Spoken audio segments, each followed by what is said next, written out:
Good morning po sa inyong lahat. Pakibati ho ang katabi natin ng good morning.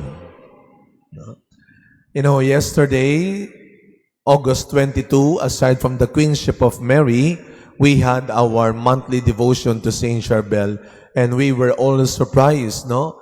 Hindi ho namin inasahan na ganun ho ulit karami at karami ang dumating.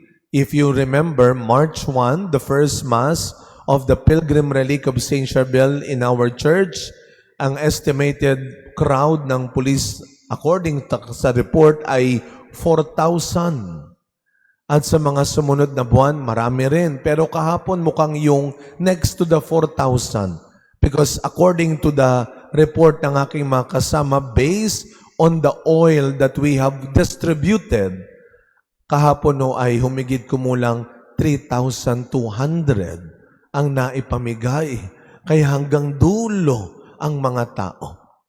And this devotion, just like any other devotion to the saints and to our Blessed Mother, our patroness, Our Lady of Assumption, huwag nating kakalimutan that every devotion in our church that we have should always lead us to pray more. At yun naman talaga ang role o gift ng bawat debosyon, ng biyaya ng mga santo. Ang tayo ay tulungan at turuang magdasal pa, to pray hard. Hindi sila binigay ng Diyos para gumawa ng bagong Diyos. Of course not.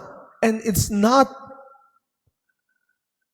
Kaya meron tayong mga debosyon ay para gabayan pa tayo, palakasin pa ang ating prayer life. Kaya nga sinasabi ko nitong mga nagdaang 22nd of the month, kapag nagpapahid ako ng langis, ang bumubungad sa akin, may ganito akong sakit, may cancer akong ganito, may malubang sakit ang pamilya ko. But I was so happy yesterday. Hindi dahil may mga sakit pa rin sila, kundi marami na rin akong narinig na, Father, naalala mo nung ganito, magaling na. And it's not because just of the oil, the relic, not even as priests, but because of the prayer. Because prayer is power. Yan ang lagi niyong tatandaan. Huwag niyong mamaliitin at babaliwalain at katatamaran. And what is the highest form of prayer?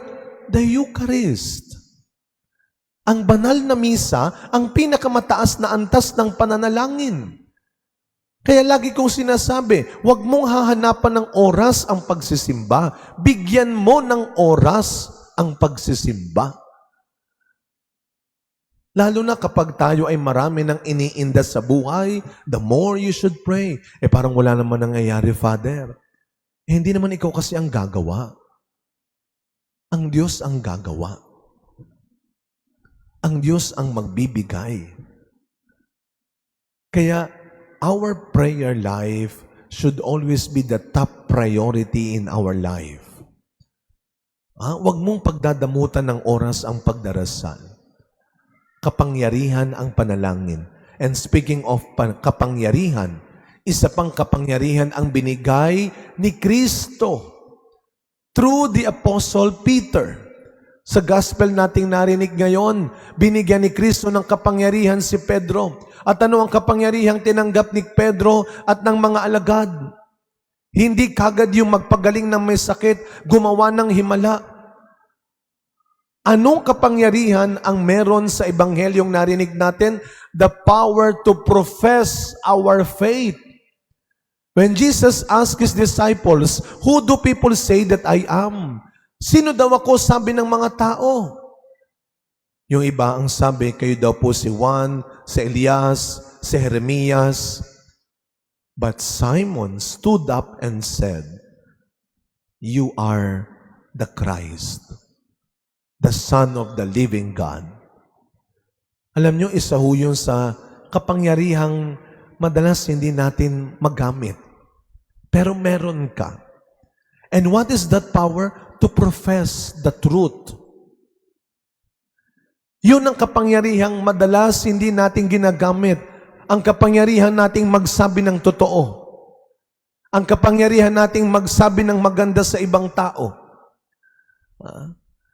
Subukan nga nating gamitin yung kapangyarihan na yan. Sabihin nyo nga po sa katabi ninyo, sabihin nyo sa katabi nyo, mukha kang mabait. O, diba? Hindi nyo humagamit-gamit, no?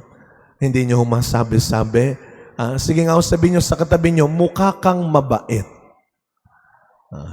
Naniwala naman yung katabi mo, no? Pero tingnan ho ninyo ang ginawa ng isang salita lang sa buhay para pakiramdam ng isang tao. Sa wakas, may nagsabi rin ng maganda sa akin. Kung tatanungin ko kayo, when was the last time? At sino ang huling taong nagsabi ng maganda sa iyo? Ikaw ba'y madalas nasasabihan ng mga kasama mo man lamang sa bahay ng magaganda? O ni yun man lamang hindi nila magawa? Hindi mo man lamang magawa. If prayer is power, every word is also powerful. Kaya every word is a two-edged sword. It can make you or break you. Kaya bago mo ibuka ang bibig mo at magsalita, hindi mo lang pinag-iisipan, pinagdadasalan mo rin. Dalawang bagay ang hindi mo na maibabalik. Ang oras na lumipas na at ang salitang nasabi mo na. Pwera bawi na. Nasabi mo na. Kaya tingnan ho ninyo. Ako sigurado ako dito. Maraming tao, nakalimutan mo na yung mukha, nakalimutan mo na yung itsura, nakalimutan mo na yung pinag-aralan niya, nakalimutan mo na yung suot niya, pero hindi mo nakalimutan ang sinabi niya. Kaya kahit pagtanda, pag nagkasalubong kayo ng mortal mong kaaway, anong sinasabi mo? Kala mo nakalimutan ko yung sinabi mo? Kaya araw-araw, use that power. The power to profess what is true, what is good, what is beautiful. Bawasan na natin yung kultura ng pagsisiraan, ng pagsisinungaling, ng pangahamak. At dagdagan natin ang kultura ng pagsasabi ng totoo, ng mabuti, ng tama. As we continue this celebration, every day, just like Peter, God is empowering us with these two great weapons. Your power to pray and your power of words. Your power to pray and your power to say what is good, what is right. Your power to profess your faith. Huwag mong ikakahiya, huwag mong ibubulong ang iyong pananampalataya. Show it, say it, use it. Amen.